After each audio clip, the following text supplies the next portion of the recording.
कि SC ST अपने अधिकारों के लिए सड़क पर निकला और इतनी बड़ी ताकत से निकला कि केंद्र की सरकार को और सुप्रीम कोर्ट दोनों को झुकना पड़ा।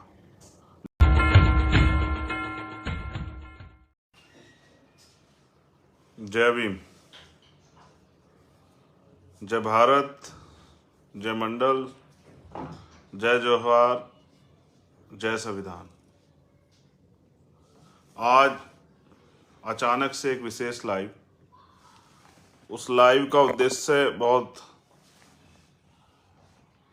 साफ सुथरा है संदेश के तौर पे, और मुझे लगा कि आज के दिन लाइव आके अपनी बात रखनी चाहिए, इसलिए मैं आपके बीच हूं। इस महत्वपूर्ण दिन अपनी बात रखने के लिए मैं बहुजन समाज में जो समय समय पे संत गुरु महापुरुष जन्मे, उन सभी संतों गुरुओं महापुरुषों को नमन करता हूं। नमन इसलिए करता हूं क्योंकि वो थे तो हम हैं। महामानव तथागत बुद्ध, संत श्रोमणी सतगुरु रविदास, भगवान वाल्मीकि, गुरु नानक देव, संत कबीर, गुरु घासीदास, संत गाडगे जी महाराज, नारायणा गुरु, और जो सामाजिक परिवर्तन के हमारे नायक रहे, अग्रदूत रहे, उनको भी मैं आज के इस पावन दिन पे, ऐतिहासिक दिन पे नमन करता हूँ। राष्ट्रपिता ज्योतिबा फूले, छत्रपति साहू जी महाराज, पेरियर रामास्वामी नायकर, पेरेलल यादव, परम पूजनीय डॉक्टर बाबा साहब अम्बेडकर,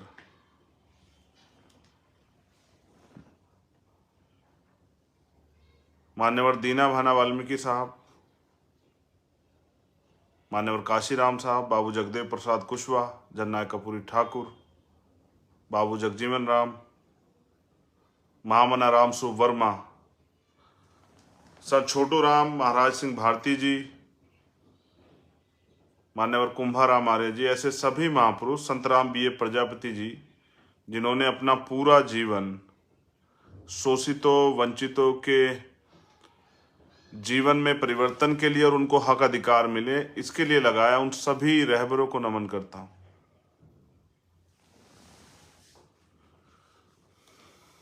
मैंने इनको नमन इसलिए किया क्योंकि उनका संघर्ष, उनका बलिदान, उनके द्वारा दिखाया गया रास्ता हमें आज आज़ाद भारत में लड़ने का अवसर और दोस्त और दुश्मन की पहचान करने का अवसर देता है। हमें जानकारी देता है, हमें रास्ता दिखाता है, हमें गलत सही का एहसास कराता है, इसलिए मैंने उनको नमन किया। लेकिन आज जिस विषय पर मैं बात कर रहा हूं वो बहुत महत्वपूर्ण। आज 2 अप्रैल 2018, मैं सुबह से देख रहा हूं कि हमारे लोग पूरे देश में जगह जगह पर अपने प्रोग्राम आयोजित कर रहे हैं इस 2 अप्रैल के आंदोलन को स्मरण करते हुए, याद रखते हुए।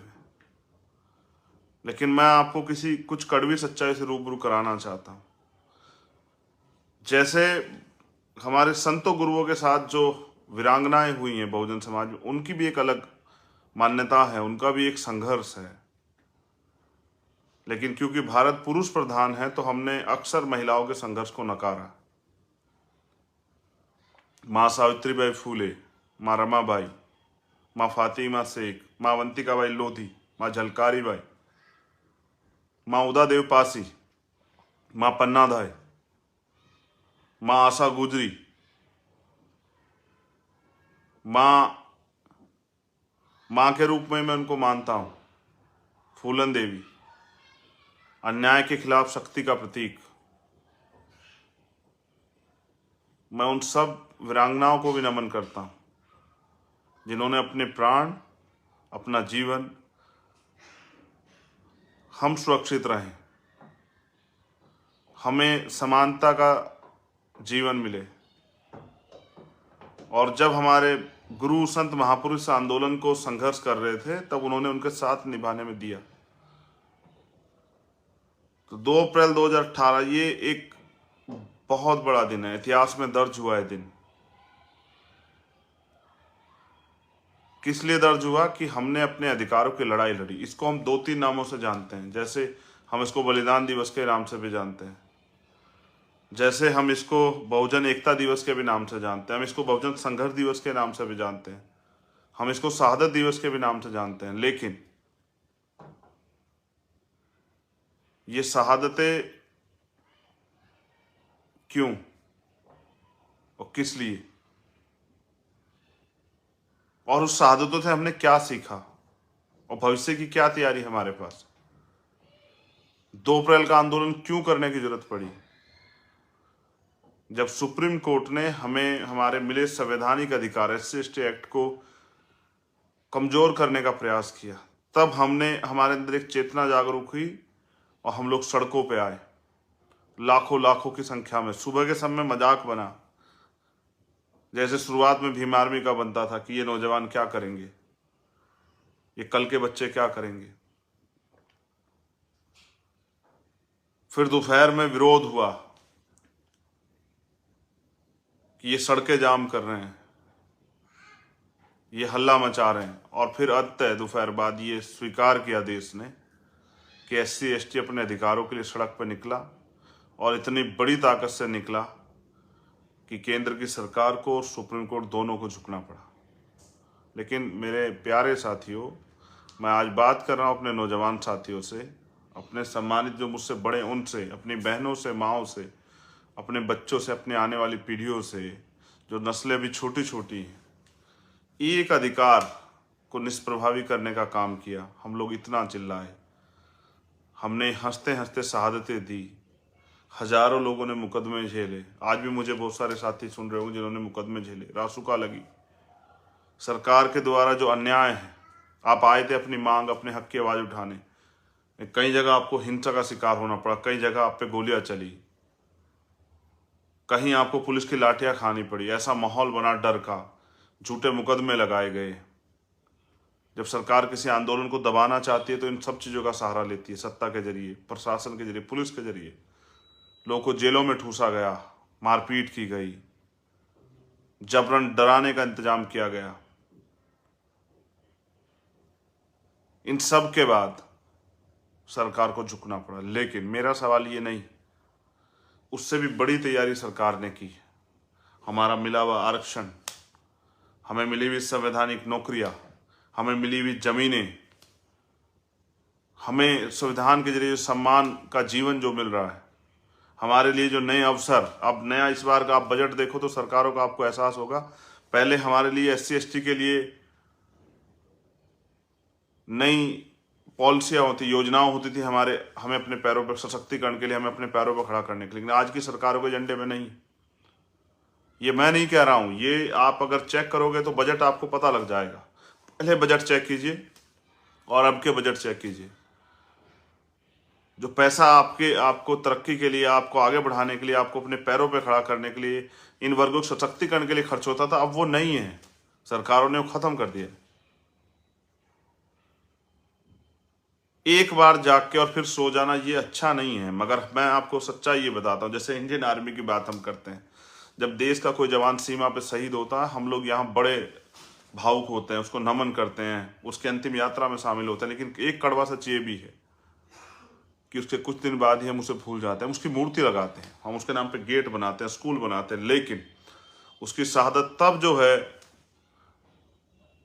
पूरी साबित हो जाती है जब उसके बच्चे, उस शहीद के बच्चे, जो उस बुनियादी सुविधाएं उनको मिलनी चाहिए संवैधानिक अधिकार कारण, उनके लिए वो दफ्तरों के चक्कर काटते फिरते हैं और उनकी कोई सुनवाई नहीं होती, और उनके काम कराने के नाम पर उनसे रिश्वत मांगी जाती है। और वो आज भी कई ऐसे परिवार आपको देखने को मिलेंगे। मैं बस आपको ये याद दिला रहा हूँ, शहादतें देनी पड़ेंगी। अगर आपको अधिकार चाहिए तो मांगने से नहीं मिलेंगे, उसके लिए आपको ताकत बनानी पड़ेगी। अधिकार, आज का जो समय है जब वो ताकतें जो लंबे समय से चाहती थी आप अधिकार मिल रहे हो, और वो आपके अधिकारों पे कब्जा कर ले, तब आपको और ताकत, इतनी फोर्स इकट्ठा करनी पड़ेगी कि आप उस अधिकारों को छीन सको। बाबा साहब अम्बेडकर ने भी कहा जो अधिकार छीन गए हैं या जो छीन लिए गए हैं उनको वो मांगने से नहीं मिलेंगे, उनको छीनना ही पड़ेगा। ये मैं नहीं कह रहा हूँ, ये डॉक्टर बाबा साहब अम्बेडकर कह रहे हैं। मैं आपको क्या याद दिलाऊं, क्या कितने परसेंट लोग ऐसे हैं जिनको याद है उन शहीदों के नाम, जिन्होंने इस अधिकार को बचाने के लिए अपनी जीवन को हंसते हंसते निछावर कर दिया? क्या आप जानते हैं वो कौन से जिले में, कौन से प्रदेश में रहते हैं? क्या कभी इस आंदोलन के बाद कभी आप उनके परिवार से मिलने गए? आपने उनके आंसू पूछे? आपने उनकी कोई मदद की? आप उनके साथ खड़े हुए? फिर आपका क्या योगदान था? मेरी बात पे गौर करना। मैं जो कहता हूँ बहुत सोच समझ के कहता हूँ। आज उन जिन परिवारों से शहादतें हुई वो अपने लिए नहीं आए थे, वो अपने समाज के अधिकारों के लिए आए थे। व्यक्तिगत उनको फायदा नहीं था। जैसे आज पूरे देश में भीम आर्मी के नौजवान लड़ रहे हैं, वो अपने व्यक्तिगत फायदे के लिए नहीं लड़ रहे हैं, वो समाज के हितों के लिए लड़ रहे हैं, समाज पे होने वाले अन्याय अत्याचार के खिलाफ लड़ रहे हैं। उनका अपना कोई व्यक्तिगत एजेंडा नहीं। राजनीतिक कारणों से, किसी और कारण से आप उनको बुरा भला कह सकते हैं, लेकिन आप उनके जितना काम नहीं कर सकते। और हमने खोए हैं ऐसा आंदोलन बहुत सारे साथी। मैं तो आपसे कह रहा हूँ, आप अपने सच्चे मन से पूछो, अपने दिल पे हाथ रख के, क्या आपको उन शहीदों के नाम याद है जिन्होंने इस अधिकार को बचाने के लिए कुर्बानियां दी थी? क्या कभी पीछे पलट के आपने उनको देखने जानने का प्रयास किया?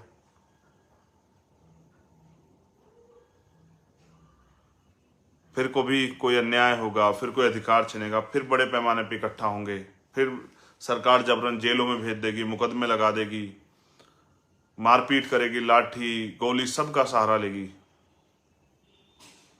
फिर कुछ दिनों बाद हम उनको भूल जाएंगे जो इस आंदोलन में कुर्बानियां देंगे। आज भी ऐसे सैकड़ों लोग हैं जिनको हम भूल गए। आज भी ऐसे हजारों लोग हैं जिन्होंने संघर्ष किया, जिनको हम भूल गए। पता नहीं हम कितने नासमझ हैं कि हमेशा भूलते रहते हैं।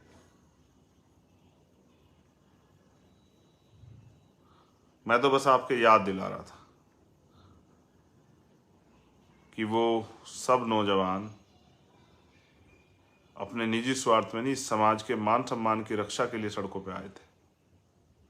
उनके हिस्से में क्या आया, उनके परिवारों के हिस्से में क्या आया, मैंने तो वादा किया अपने लोगों से, जिस दिन मेरे पास अवसर होंगे मैं दिखाऊंगा उन परिवारों के लिए हम क्या कर सकते हैं। लेकिन उससे भी बड़ा अन्याय रोज जो जाति धर्म के नाम पे इस देश के वंचित वर्ग के लोग सहते हैं, जातिगत हिंसा, रोज वो भी सह देते हैं। जो सीवर में हम लोग सहते हैं, गटर में उतर के जो हमारी जान जाती वो भी सह देते हैं। और क्योंकि व्यवस्था ने हमें इतना कमज़ोर बनाया और सत्ता हमारे हाथ में नहीं है कि मजबूरी में अपना घर का चलाने के लिए, अपने बच्चों के पेट में रोटी पहुंचाने के लिए, उनकी किताबें, उनकी इलाज के खर्चे के लिए, घर में परचून के सामान के लिए, रसोई के सामान के लिए हमें मजबूरी में काम करना पड़ता है। मेरा काम है आपको समझाना। मैं आज आपको राजनीतिक बात बताने नहीं आया, मैं तो बस आपसे कहने आया हूं कि क्या आप शहादतों का मोल समझते हैं? अगर समझते हैं तो फिर जो लोग लड़ रहे हैं उनका साथ दीजिए।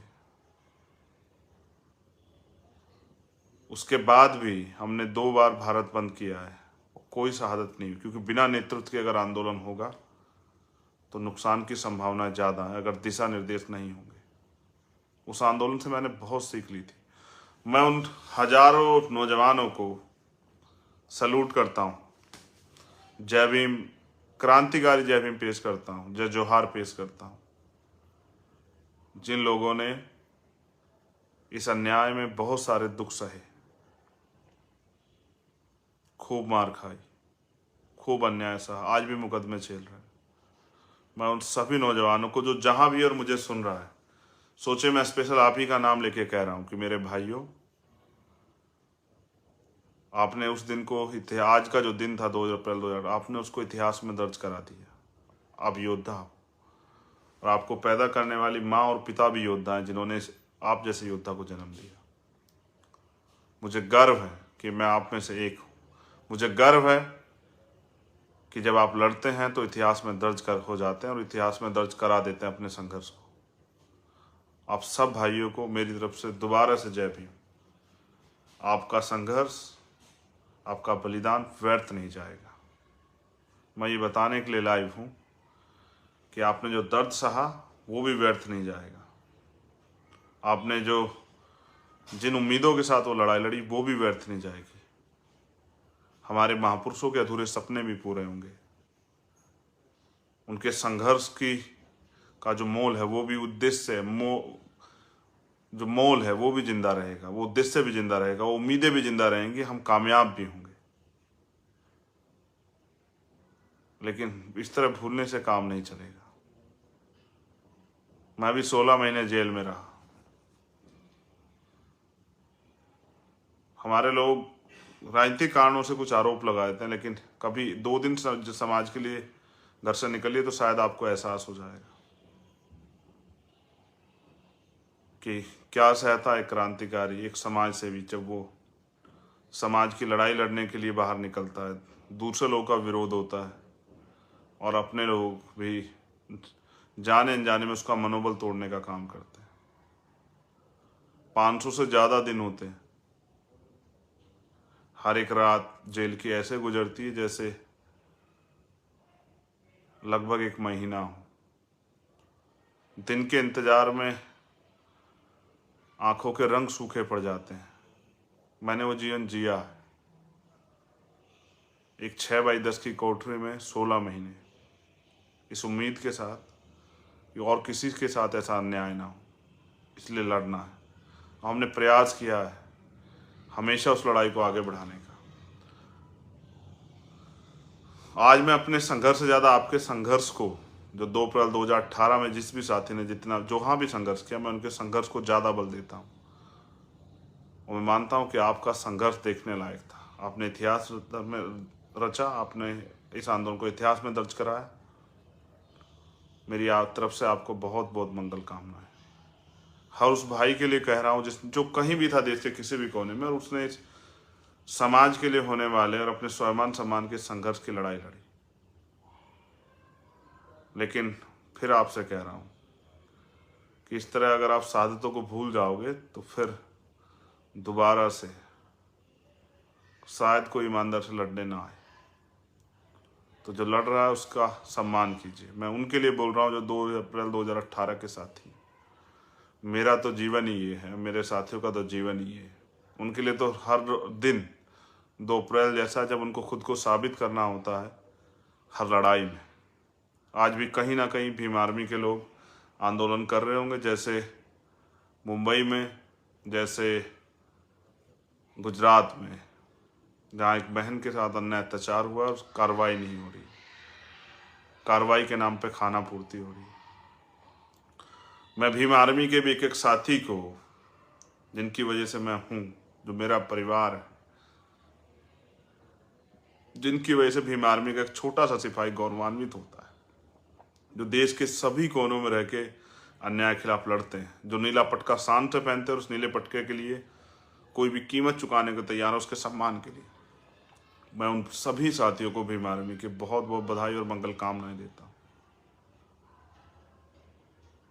मैं उनके लिए ये भी आशा और उम्मीद करता हूँ कि आने वाले कल में वो इस समाज के जरिए, राजनीतिक आंदोलन के जरिए देश का नेतृत्व भी करेंगे, अपने अपने प्रदेशों में भी नेतृत्व करेंगे और अपने प्रदेश की जनता खुशहाल करेंगे। और जो राजनीति के नाम पे भ्रष्टाचार और खेल हुआ है यहाँ पैसे का, उसको बंद करके ईमानदारी से अपने लोगों के लिए काम करेंगे, उनके दुख को दूर करने का प्रयास करेंगे। मेरे कंधों पे करोड़ों लोगों की जिम्मेदारी।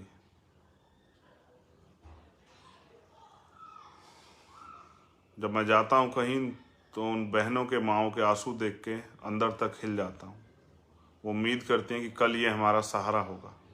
जिस तरह घर में अपने बेटे को देखती है, इस तरह से हमें भी देखती है कि ये बेटे की तरह मेरे जीवन में कुछ परिवर्तन करेगा। मैं वादा करता हूँ उन करोड़ों माँओं से, अपनी उन बहनों से, करोड़ों अपने उन भाइयों से, आज के इस पवित्र दिन, आज के इस ऐतिहासिक दिन,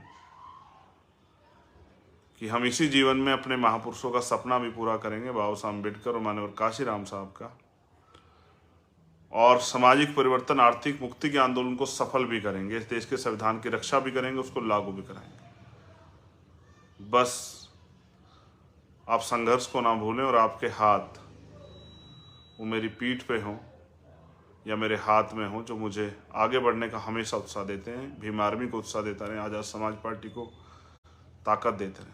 बहुत बहुत धन्यवाद। आप सभी के लिए पुनः मंगल कामनाएं। एक बार पुनः उन सभी वीरों को नमन जिन्होंने अपना सब कुछ, अपना जीवन सर्वत्र निछावर किया समाज के मान सम्मान के लिए। उनके माता पिताओं को, उनके परिवारों को नमन। जय भीम। मैं वादा पुनः दोहराता हूँ कि जिस दिन हम ताकत में होंगे उस दिन परिवारों के लिए वो करेंगे जो शायद पहले कभी ना हुआ। जय भीम।